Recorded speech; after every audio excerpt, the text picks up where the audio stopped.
Everyone, welcome to my channel enlighten coaching. आज मैं करवाने वाली हूँ एक अलग टॉपिक जिस पे बहुत बच्चों को प्रॉब्लम रहती है, बट मेरी हमेशा मेरी वीडियोस में यही कोशिश रहती है कि बच्चों को ज़्यादा से ज़्यादा टॉपिक्स समझ आएँ और उनको मैथ्स में इंटरेस्ट डेवलप हो। बिकॉज मैथ्स को समझने के लिए सबसे ज़्यादा ज़रूरी है एक स्टूडेंट के माइंड सेट में होना कि वो मैथ्स की एप्लीकेशन क्या है, कि अगर हम कोई टॉपिक पढ़ रहे हैं तो हमें क्या ज़रूरत है मैथ्स की, ठीक है, उस टॉपिक की हमें क्या ज़रूरत है। तो मेरा हमेशा यही मोटिव रहता है कि मैं अपनी वीडियो से बच्चों को ज़्यादा से ज़्यादा मोटिवेट करूं कि वो मैथ्स को समझें और उसको यूज़ करें रियल लाइफ में। तो आज का जो मेरा टॉपिक होगा वो वही क्लास 11th एंड 12th के लिए बोथ एंड बेसिक से हम स्टार्ट करेंगे, मेन डेफिनेशन से, और वो टॉपिक है परम्यूटेशंस एंड कॉम्बिनेशंस। तो परम्यूटेशंस एंड कॉम्बिनेशंस एक ऐसा टॉपिक है जो इवन कॉलेजियल स्टूडेंट को भी समझ में नहीं आता। तो इसको समझने के लिए सबसे ज़्यादा इम्पॉर्टेंट है उसके बेसिक्स को समझना। तो आज मैं स्टार्ट करूँगी वही बेसिक लेवल से कि सबसे पहले परम्यूटेशन एंड कॉम्बिनेशन होता क्या है, फिर हम ये देखेंगे कि उनकी ट्रिक्स क्या है। जैसे हमें तो ये पढ़ाया जाता है कि परम्यूटेशन का ये फार्मूला है, कॉम्बिनेशन का ये फार्मूला है, बट बच्चों को समझ में क्या चीज़ नहीं आती वो ये है कि उनको समझ में ये नहीं पता आता कि इस क्वेश्चन में हमें परम्यूटेशन अप्लाई करना है या इस क्वेश्चन में हमें कॉम्बिनेशन अप्लाई करना है, ठीक है। तो होप आज की वीडियो आपको समझ आएगी। If you like it then please share it more and subscribe my channel and keep watching, okay. तो हम स्टार्ट करते हैं सबसे पहले हमारे परम्यूटेशन की डेफिनेशन से। परम्यूटेशन मेनली है क्या?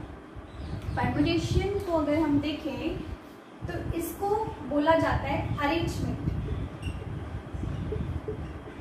राइट। कि अगर हमारे पास कुछ नंबर्स हैं, कुछ लेटर्स हैं और हमें उनकी अरेंजमेंट चेक करनी हो कि कितने वेज से वो अरेंज हो सकते हैं, तो वो हम देखेंगे परम्यूटेशन, राइट।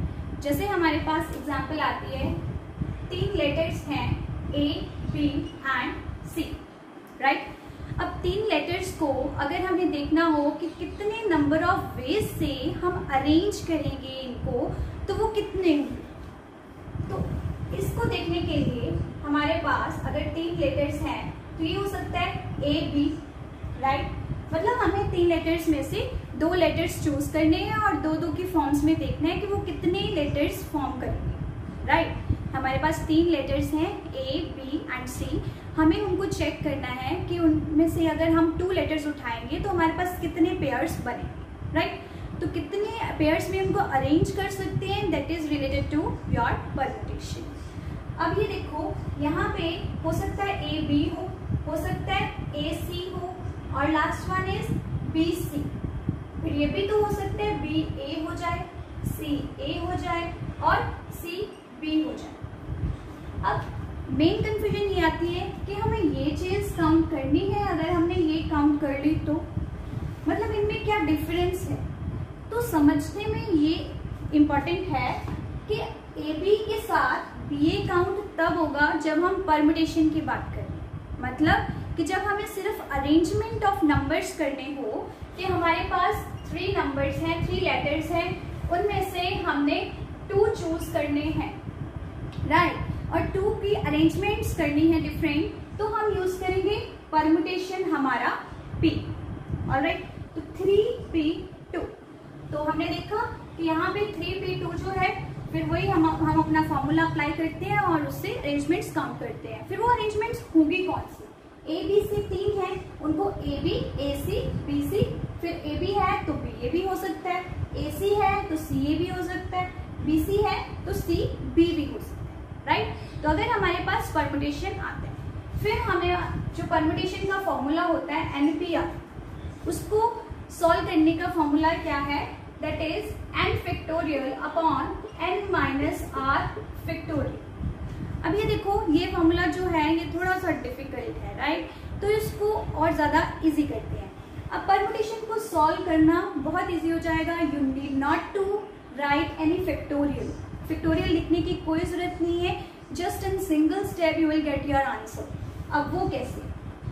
अब 3P2 है तो हम जस्ट क्या करेंगे, 3 में से 2 हमने चूज करने हैं, तो हम 3 को मतलब डिक्रीजिंग ऑर्डर में 2 तक एक्सपैंड करेंगे। मतलब 3 को हमने 2 तक एक्सपैंड किया इन डिक्रीजिंग ऑर्डर, मतलब 2 नंबर तक लिखा। तो यहाँ इसको सॉल्व करके हमारा आंसर क्या आया? 6। This is your permutation. Trick क्या थी कि अगर हमारे पास यहाँ 3 है, यहाँ पे 2 है, इसका मतलब जो ऊपर वाला n है उसको 2 नंबर तक एक्सपैंड करूं, मतलब 3 इंटू 2 नंबर तक एक्सपैंड कर दिया, तो 3 इंटू 2 6।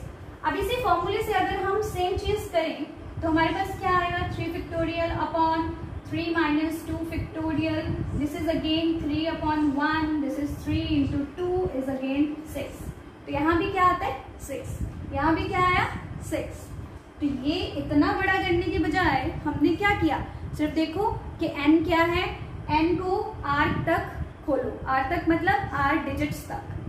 तो 2 था तो हमने 2 डिजिट तक खोला, उसको 3 into 2, that is your answer.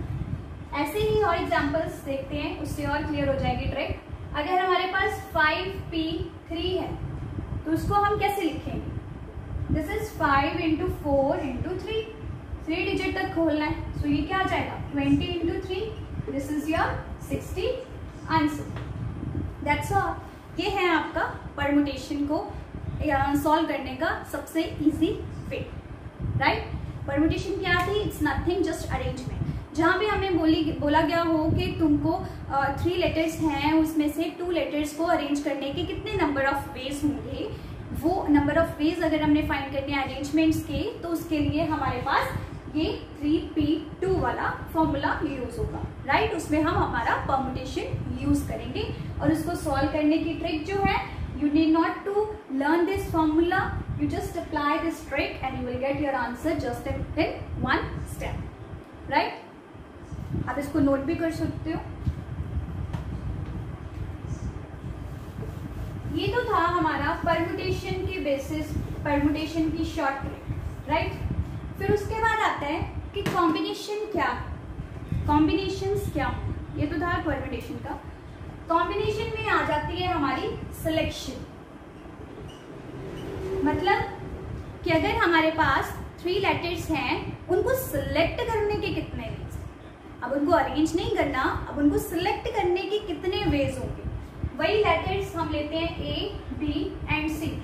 अब 3 लेटर्स हैं, 3 में से 2 लेटर्स को सिलेक्ट करने के वेज कितने होंगे? 3C2। अब क्वेश्चन क्या बन गया कि 3 लेटर्स में से आपको 2 लेटर्स सेलेक्ट करने हैं, तो वो सिलेक्शन के कितने नंबर ऑफ वेज होंगे? तो वो हो जाएगा 3C2। अब वो है कौन से? AB, BC and CA। बस अब इसमें हम BA नहीं काउंट करेंगे, CB नहीं काउंट करेंगे, क्योंकि वो ऑलरेडी हमारा आ गया कॉम्बिनेशन में, राइट? परमुटेशन में हम वो चीज काउंट करते हैं, लेकिन कॉम्बिनेशन में ये चीज नहीं काउंट करते, राइट? तो इसको अब देखो, जैसे हमने परमुटेशन में किया सिंपल सा ट्रिक जिससे एक स्टेप में हमारी वैल्यू आ जाती है, वैसे ही सेम कॉम्बिनेशन में भी वही ऐसे ही हम अब कर सकते हैं सॉल्व। जैसे ये 3C2 है, राइट? तो यहाँ पे हम क्या करेंगे? 3 को 2 स्टेप तक खोलेंगे, मतलब 3 इंटू 2, राइट? और नीचे जो 2 होगा इसको 1 इंटू 2, मतलब 1 से शुरू होके उस नंबर तक हम खोलेंगे। परमुटेशन में सिर्फ ऊपर तक था, नीचे कुछ नहीं था, बट कॉम्बिनेशन में नीचे भी खोलना है। नीचे 1 से शुरू हो जाओ, किस नंबर तक?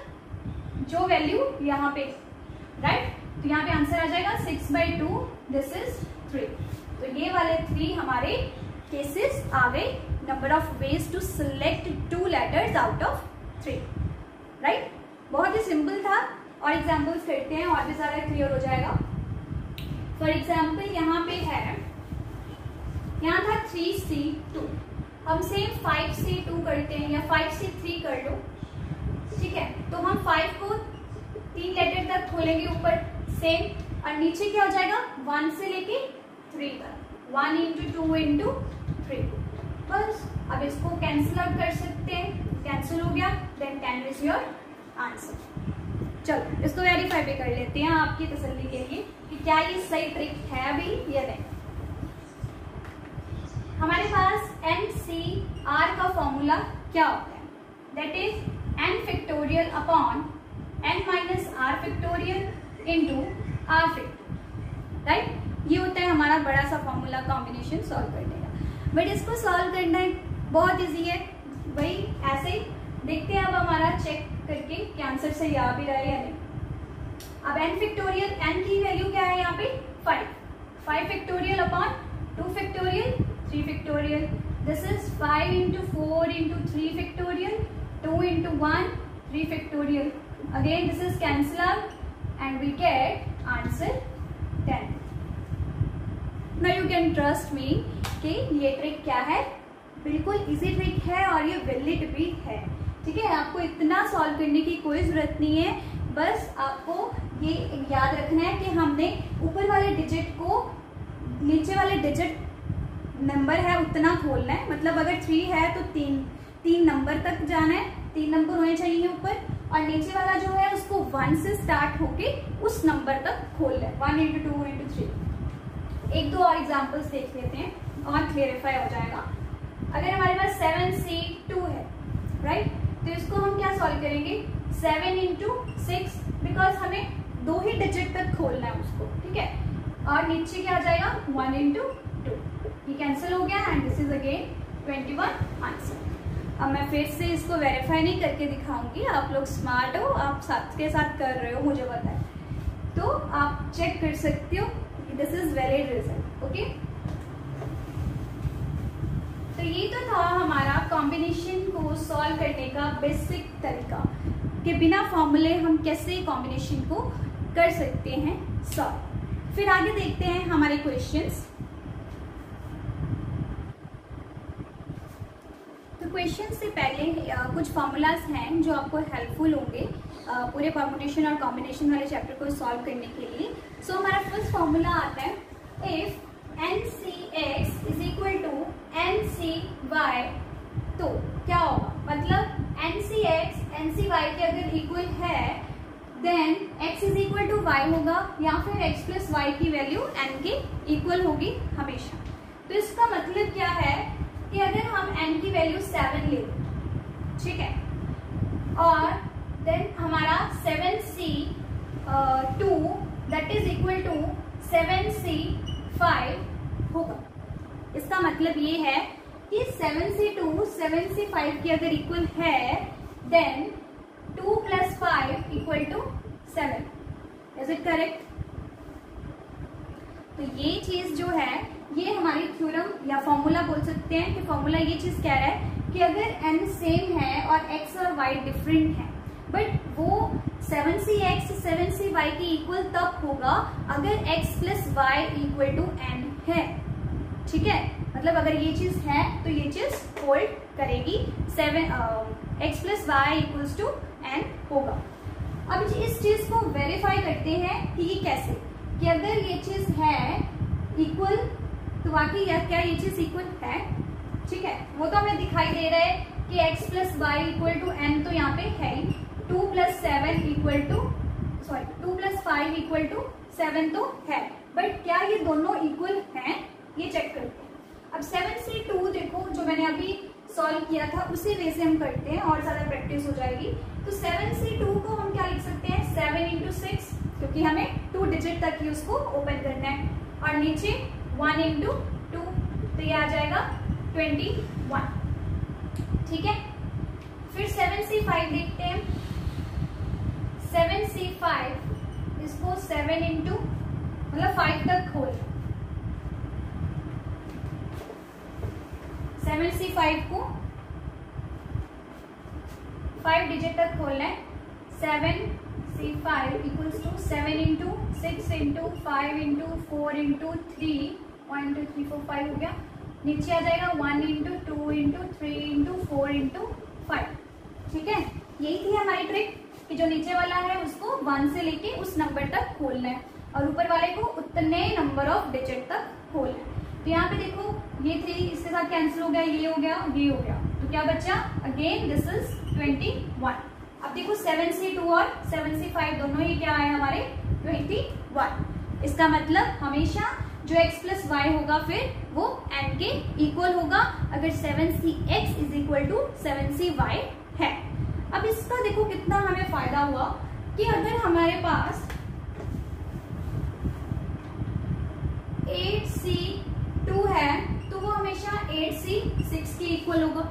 अगर हमने एक चीज सॉल्व कर ली तो हमें दूसरी चीज सॉल्व करने की जरूरत ही नहीं है। अभी देखो इसकी एप्लीकेशन बायनोमियल में भी कितनी हेल्पफुल है। जब हम बायनोमियल खोलते हैं तो उसमें कॉम्बिनेशन सॉल्व करना पड़ता है, तो डबल कॉम्बिनेशन सॉल्व करने की जरूरत नहीं है आप लोगों को। बस सिर्फ ये चेक करो कि हमेशा x प्लस वाई अगर n के इक्वल है, 2 प्लस 6 n 8 के इक्वल है, देन ये हमेशा इक्वल होंगे। 15c7 equals to 15c8, again 7 plus 8 15 होता है, so this is also true. ठीक है, ये जो फॉर्मूला है ये बहुत हेल्पफुल है, अब इसको नोट कर लो। और आई थिंक एनसीईआरटी का जो फर्स्ट क्वेश्चन है उसमें भी ये चीज अप्लाई हो रही, राइट।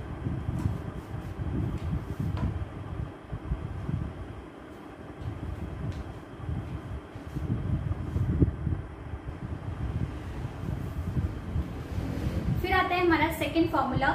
वो जो फॉर्मूला है वो मतलब जनरल एप्टीट्यूड में भी वो ऐसे क्वेश्चंस आते हैं जिसमें परम्यूटेशन और कॉम्बिनेशन यूज किया जाता है, और ये जेडब्ल्यू मेंस के लिए भी बहुत इंपॉर्टेंट टॉपिक है। इसको पूरी वीडियो को देखना आराम से, यू विल एंजॉय इट।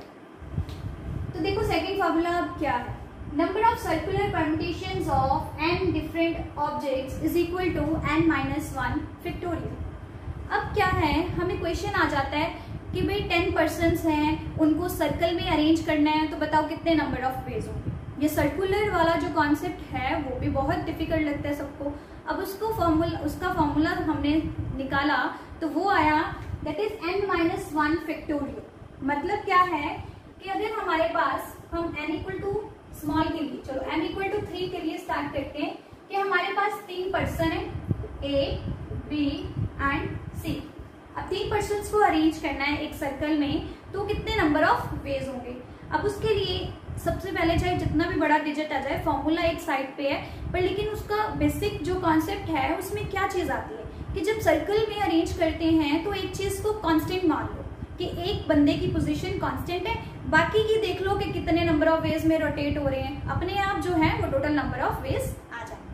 ठीक है, तो यहाँ पे जो A है मैंने उसको फिक्स मान लिया, तो पीछे 2 पर्सन बचे। अब 2 पर्सन को अरेंज करने का वेज क्या हो सकते हैं, 2 फैक्टोरियल। अब 2 पर्सन को तो 2 ही वेज में अरेंज कर सकते हैं ना, तो यहाँ पे इसीलिए जब n इज इक्वल टू 3 था तो हमारे पास जो नंबर ऑफ वेज आए दैट वुड बी 2। ठीक है, वो क्या आया, 3-1 factorial equal to 2 factorial equal to 2 ही तो होता है। ठीक है, तो ये इसीलिए कॉन्सेप्ट से ही हमने फॉर्मूला डिराइव किया कि जब हमारे पास सर्कल में हमने पर्सन्स को अरेंज करना हो तो just you need to solve n-1 factorial अगर n पर्सन्स हैं तो। ठीक है, ऐसे ही एक क्वेश्चन आता है, ये तो था कि चलो कम पर्सन्स हैं, तो अगर हमारे पास 10 पर्सन्स हैं, मतलब n इक्वल टू 10 है, तो बताओ कितने नंबर ऑफ वेज होंगे। इस फॉर्मूला से तो direct 10-1 factorial equal to 9 factorial वेज आ गया आंसर। ठीक है, पर अगर हम कॉन्सेप्ट समझे तो उसमें क्या होगा कि हमारे पास ये सर्कुलर है रीजन, इसमें हमने 10 पर्सन्स को अरेंज करना है, 1 2 3 4 5 6 7 8 9 एंड 10। ठीक है, मैं इसको डिनोट करती हूँ B1 B2 B3 B4 B5 B6 B7 B8 B9 and B10। अब फिर वही चीज, हमने एक बंदे को, एक पर्सन को फिक्स रखना है, उसकी पोजीशन को फिक्स, इसको हमने रख लिया फिक्स। बाकी कितने पर्सन बचे, ये 9 पर्सन बचे, तो ये 9 पर्सन ने ही रोटेशन करनी है। कितने वेज में वो रोटेशन करेंगे, ऑब्वियसली 9 फैक्टोरियल वेज। तो यहां से भी आंसर क्या आया, 9 फैक्टोरियल। तो देखो सर्कुलर वाला भी कितना इजी कॉन्सेप्ट, राइट, जस्ट एक फॉर्मूला ही है कि जितना n है, n-1 factorial is your number of arrangements to put that person in the circular region, right. फिर नेक्स्ट फॉर्मूला देखते हैं,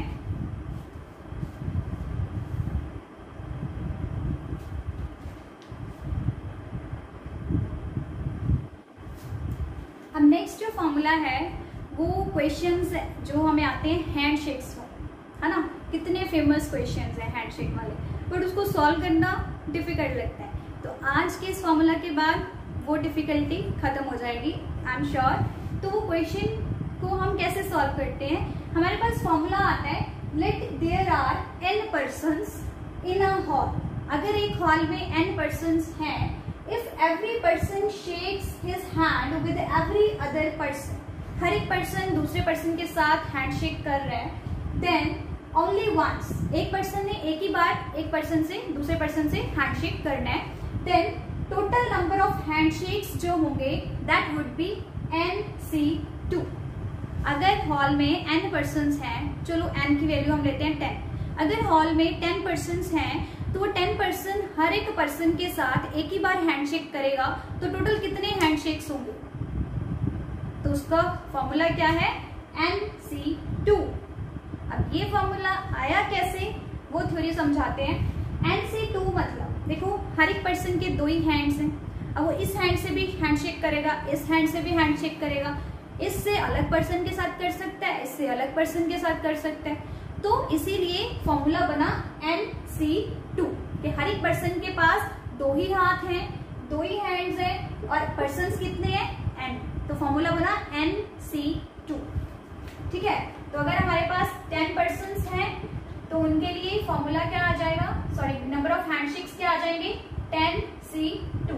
अब इसको सॉल्व करने के लिए फिर हम वही अपनी शॉर्ट ट्रिक यूज करेंगे कि 10 into 9 and 1 into 2, ये कट हो गया, दिस इज 45 हैंडशेक्स होंगे अगर हमारे पास कितने पर्सन्स हैं, 10 पर्सन्स हैं हॉल में और हर एक ने हैंडशेक करने हैं, तो टोटल नंबर ऑफ हैंडशेक्स होंगे 45। ऑलराइट, बहुत इजी था, होप यू लाइक इट। फिर इसके बाद एक और फॉर्मूला आता है,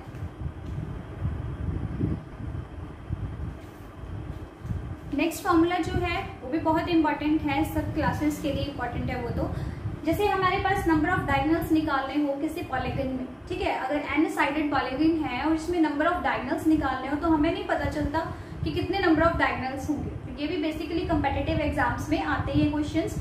तो इसका फॉर्मूला है हमारे पास NC2 minus n, मतलब उसको भी हम कॉम्बिनेशन वाले तरीके से निकाल सकते हैं। अब NC2 minus n जो है, अब जैसे हमारे पास पॉलीगन है, क्वाड्रिलेटरल है n equal to 4 के लिए, n equal to 4 के लिए क्वाड्रिलेटरल होता है, तो क्वाड्रिलेटरल में कितने नंबर ऑफ डायगोनल्स होंगे, हमें पता है भाई 2 ही डायगोनल्स होंगे, सबको पता है 2 ही डायगोनल्स होंगे, उसके लिए फॉर्मूला अप्लाई करने की क्या जरूरत है ना, राइट। बट जब हमारे पास n की वैल्यू 15 हो जाए तो तब क्या करोगे भाई, फिर तो बहुत मुश्किल हो जाएगा ना। तो उन क्वेश्चंस के लिए हमने फॉर्मूला बनाया NC2 minus n। ठीक है, ये जो है n equal to 4 के लिए हम वेरीफाई करके दिखाते हैं कि कैसे 2 ही डायगोनल्स बनते हैं। अब n equal to 4 है मतलब 4 साइडेड पॉलीगन है, उसके लिए डायगोनल्स आ जाएंगे 4C2 minus 4। ठीक है, n की वैल्यू क्या है हमारी 4, ये आ जाएगा 4 into 3 upon 1 into 2 minus 4, ये आएगा 6 minus 4 equal to 2। ठीक है भाई, वैलिड है हमारा रिजल्ट, हमारा फॉर्मूला। तो हम इस फॉर्मूला से हम निकाल सकते हैं कि कितने नंबर ऑफ डायगोनल्स होंगे किसी भी n साइडेड पॉलीगन के लिए। Same for 15, no doubt.